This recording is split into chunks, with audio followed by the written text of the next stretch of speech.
नमस्कार. आज आपण अत्यंत पौष्टिक असा हा नाश्त्याचा प्रकार पाहणार आहोत. वजन जर कमी करायचं असेल तर आठवड्यातून 2-3 वेळा हा नाश्ता तुम्ही नक्की खाल्ला पाहिजे. तर त्यासाठी इथे अख्खे मूग घेतले आहेत, मुगाची डाळ, नंतर उडदाची डाळ, तूर डाळ, हरभरा डाळ आणि तांदूळ घेतले आहेत.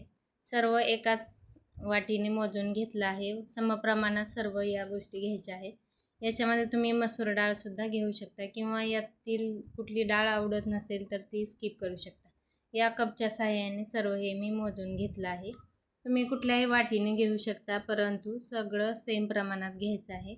नंतर ते एका बाउलमध्ये काढून घेतलं आहे. नंतर हे या डाळी आता 2-3 पाण्याने छान स्वच्छ धुवून घ्यायचे आहे. तर इथे डाळी धुवून झालेल्या आहेत.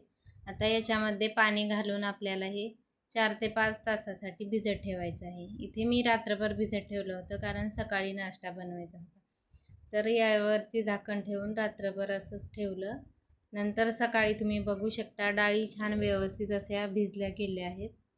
आता यातलं पाणी काढून टाकायचं आहे आणि मिक्सरच्या भांड्यामध्ये आपल्याला या बारीक करून घ्यायच्या आहे. सुरुवातीला असंच बारीक करायचं, नंतर थोडंसं पाणी घालून घट्ट असं याचं बॅटर बनवून घ्यायचं आहे.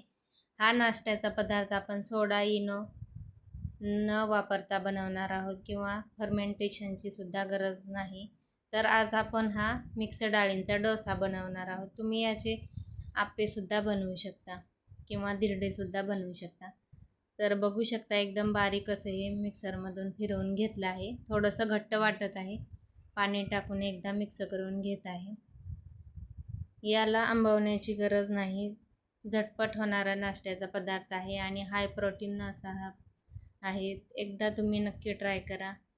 चवीपुरतं मीठ घातलं आहे. याच्यात आपल्याला सोडा, इनो काहीच घालायची गरज नाही. लगेचच आपण याचे डोसे बनवणार आहोत.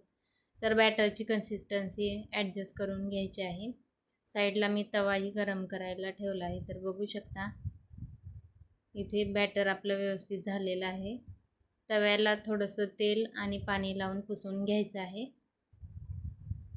नंतर डोसे बनवायला घेणार आहोत. तर इथे मी व्यवस्थित पुसून घेतलेलं आहे.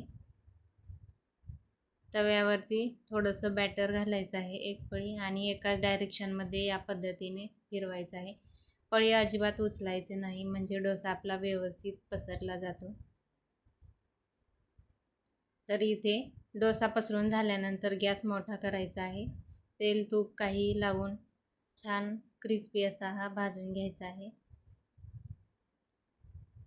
तर इथे बघू शकता डोसा आपला छान क्रिस्पी झालेला आहे. रंगसुद्धा एकदम छान आलेला आहे.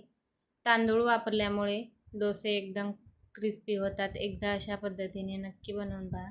तर इथे मी आणखी एक डोसा तुम्हाला बनवून दाखवत आहे. लहान मुले जर डाळी खात नसतील तर अशा पद्धतीने त्यांना डोसा बनवून दिला तर त्यांना नक्कीच आवडेल. तर इथे दुसरासुद्धा डोसा मी बनवून घेतलेला आहे.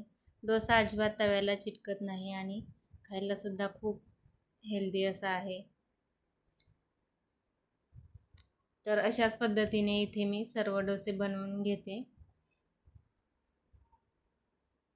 तर दुसरासुद्धा डोसा तुम्ही इथे बघू शकता, एकदम क्रिस्पी असा झालेला आहे. तर झटपट होणारे असे हे मिक्स डाळीचे डोसे तुम्हीसुद्धा एकदा नक्की बनवून पहा. रोज रोज नाश्त्याला पोहे, उपमा तेच पदार्थ खाऊन जर कंटाळा असेल तर असे हे डोसे नक्की बनवून पहा. आणि व्हिडिओ जर आवडला असेल तर प्लीज एक लाईक नक्की करा. तर इथे माझे डोसे बनवून झालेले आहेत. इथे सोबत नारळाची चटणीसुद्धा बनवलेली आहे. आता इथे मी जवळून तुम्हाला डोसा दाखवत आहे. रंग एकदम छान आलेला आहे, क्रिस्पीसुद्धा झालेला आहे. इथे मी एक डोसा तुम्हाला तोडून दाखवत आहे. आवाजावरून समजत असेल की किती क्रिस्पी झालेला आहे. तर व्हिडिओ जास्तीत जास्त शेअर करा आणि चॅनेलला सबस्क्राईब करा. भेटूया